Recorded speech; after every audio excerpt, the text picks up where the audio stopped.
శాసనసభ్యులు కూడా ముచ్చటపడే పరిస్థితి. ఇవాళ ఎన్ని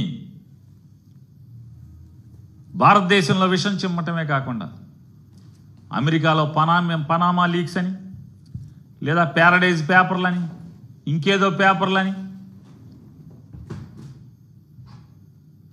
అదని ఇదని జగన్ అమెరికా పోలీసులు వచ్చి పట్టుకెళ్ళిపోతారు ఒకరోజు రాత్రిపూట అని ఎంత చిమ్మినా జగన్ను ముఖ్యమంత్రిని చేసేశారు జగన్మోహన్ రెడ్డిని.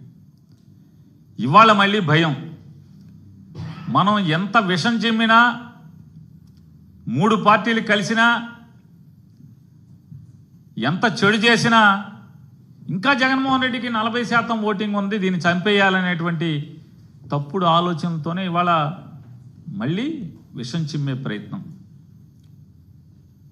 వీళ్ళు ఎన్నిసార్లు విషం చిమ్ముతున్నా వీళ్ళకి అంటే వీళ్ళు కూడా రాక్షసులే. ఈ చంద్రబాబు బ్యాచ్ అంతా కూడా అలుపు ఉండదు. అలుపు లేకుండా జగన్మోహన్ రెడ్డిని ఎట్టాగైనా విషం చిమ్మి చంపేయాలని ప్రయత్నం చేస్తూనే ఉంటారు. ఇవాళ ఈనాడు రామోజీరావు గారు అబ్బాయి, ఆయన లేరు కదా పాపం, రామోజీరావు గారు అబ్బాయి చంద్రబాబు గారిని కాసేటువంటి ప్రధాన పాత్ర తీసుకుని పేపర్ పోయినా పర్లా, ఈనాడు చరిత్ర ఏ స్థాయి చరిత్రో అందరికీ తెలుసు. ఆ చరిత్రని తొంగలో తొక్కినా పర్లా, తప్పుడు వార్తలు రాయొచ్చు, అబద్ధాలు రాయొచ్చు, ఏది పడితే అది రాసేయచ్చు అనేటువంటి ఒక బాధ్యతను భుజానికి ఎత్తుకుని ఆయన వాళ్ళు రాస్తాడు. జగన్కు అదానీ లంచం 1750 కోట్లు, సెకీతో సౌర విద్యుత్ ఒప్పందాల్లో ముట్ట చెప్పిన వైనం, జగన్తో గౌతమ్ అదానీ 3 సార్లు చీకట్లో కలుసుకున్నారు, ఆ తర్వాతే ఒప్పందాలు కుదిరాయి, అంతర్జాతీయ స్థాయికి జగన్ అవినీతి. ఏంటి పుష్ప అంటే నేషనల్ కాదు ఇంటర్నేషనల్ అని ఈ మధ్య సినిమా వచ్చింది, అది కూడా రాశాడు రామోజీరావు గారు అబ్బాయి ఇవాళ పేపర్లో. మీరు గురువింద గింజలాగా అయిపోయారు రామోజీరావు గారు అబ్బాయి గారు.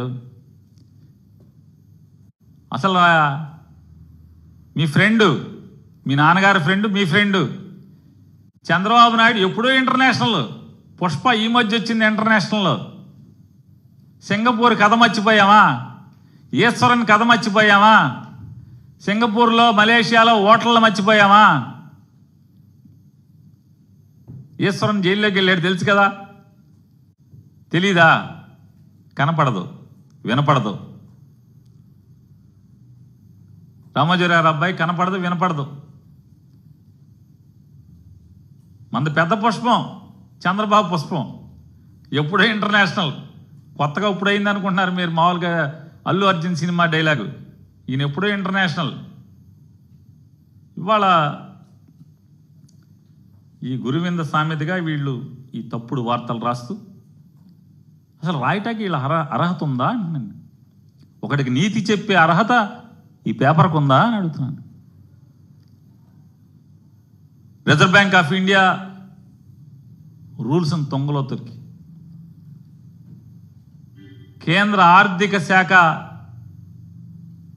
చట్టాలని ఏమార్చి, ఊరూరా చీటీల కంపెనీలు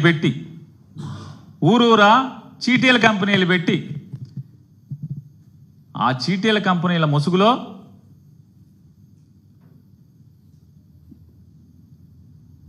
రూల్స్కి విరుద్ధంగా దొడ్డిదారిన దొంగతనంగా ఫిక్స్డ్ డిపాజిట్లు పోగేసి వాటిలతో మీరు ఎంత పెరిగి ఎంత ఎదిగి మీరు ఈ ప్రపంచంలో ఈ సమాజంలో అందరికీ నీతులు చెప్తారు.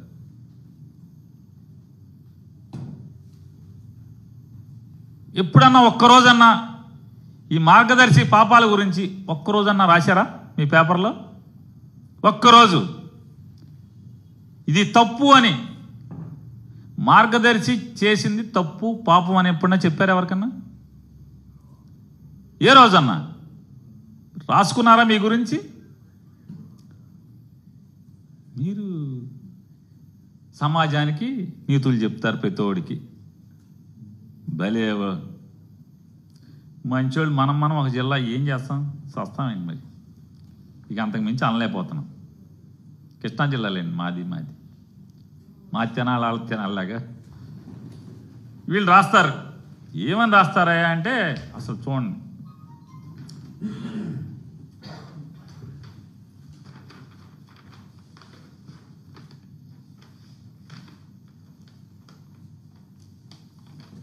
(28/10/2024) అక్టోబర్ 24వ తారీఖున నారా చంద్రబాబు నాయుడు గారి ట్వీట్ కూడా అది కూడా ఈనాడులో వచ్చింది.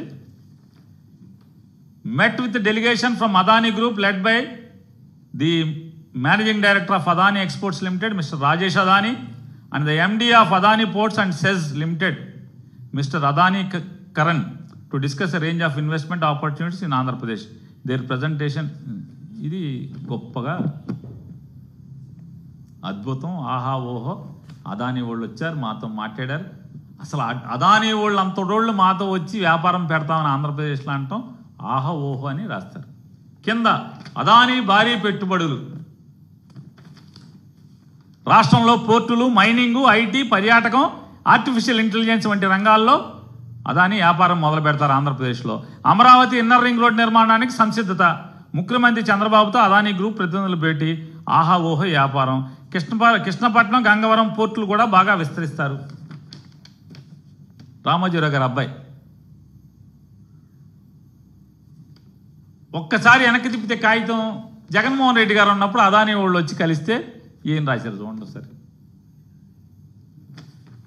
బొగ్గు టెండరు అదానీకే, అదానీ కోసం అడ్డగోలుగా ఎడ్డింగ్లు. అదానీ అయితే ఓకే, మరి ఇక్కడ ఎవడో బాబాయ్? ఈ బాబాయ్ ఎవడో? జగన్ గారు ఉన్నప్పుడైతేనేమో మీకు చేదు, విషం చిమ్ముతారు. అదే అదానీ వాళ్ళు ఇప్పుడు వస్తే ఆహా ఓహో. ఇంకోటి ఏదో ఉంది, లోకేష్ గారు ఈ బాబాయిలు అందరూ కలిశారు. వీళ్ళందరూ ఏంటిది? దీని అద్భుతం అని రాశారు. ఇది ఎప్పుడుది? ఇది 2014 డేటా సెంటర్. 2014-19 మధ్యలో డేటా సెంటర్. మళ్ళీ కొత్తది డేటా ఏపీకే. అదే అదానీ వీళ్ళు రాస్తారు. అదానీ సంస్థల చైర్మన్ గౌతమ్ అదానీతో ఐటీ ఎలక్ట్రానిక్ శాఖల మంత్రి లోకేష్ ఏపీలో పెట్టుబడులు కట్టుబడ్డాం. కొంచెం కూడా సిగ్గుపడరు. అరే అప్పుడు అలా రాసామే, ఇప్పుడు ఇలా రాయిచ్చా? రాస్తే ఏమని అనుకుంటారేమని. ఎవడేమనుకుంటే నాకేంటి, సిగ్గిడి చేశాం. విశాఖలో క్లౌడ్ సిటీ. అదే జగన్మోహన్ రెడ్డి గారు ఉంటే అదానీకి 60 ఎకరాలు.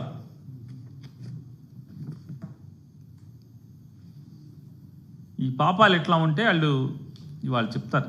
ఏం రాస్తాడంటే ఆయన,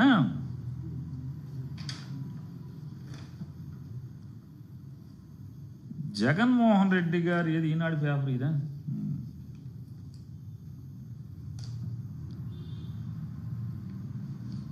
జగన్మోహన్ రెడ్డి గారు లంచాలు తీసేసుకుని ₹2.49 యూనిట్ కొంటామని ఆ ఒప్పందం వల్ల 25 ఏళ్ళు ఒప్పందం చేసుకున్నాడు. ఆ ఒప్పందం చేసుకోవటం వల్ల ఆంధ్రప్రదేశ్ రాష్ట్ర ప్రజల మీద 1,10,000 కోట్ల రూపాయలు భారం పడిపోతుంది. కానీ ఈ ₹2.49 అనేటువంటి మాయలో, యూనిట్కి ₹2.49 అనే మాయలో దీనికి అదనంగా మరొక ₹3.24 ప్రజల మీద భారాన్ని పెడుతున్నాడు.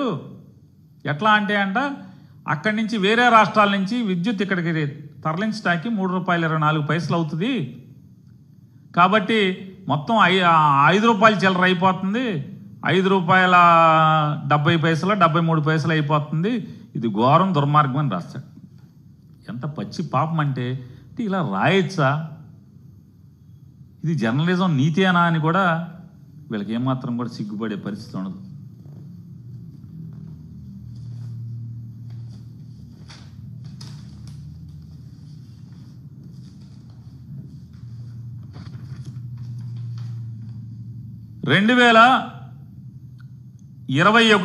జనవరి 15 కేంద్ర ప్రభుత్వం విద్యుత్ శాఖ ఒక జీవో ఇచ్చింది. ఏమని? waiver of interstate transmission charges and losses on transmission of electricity generated from solar and wind sources of energy.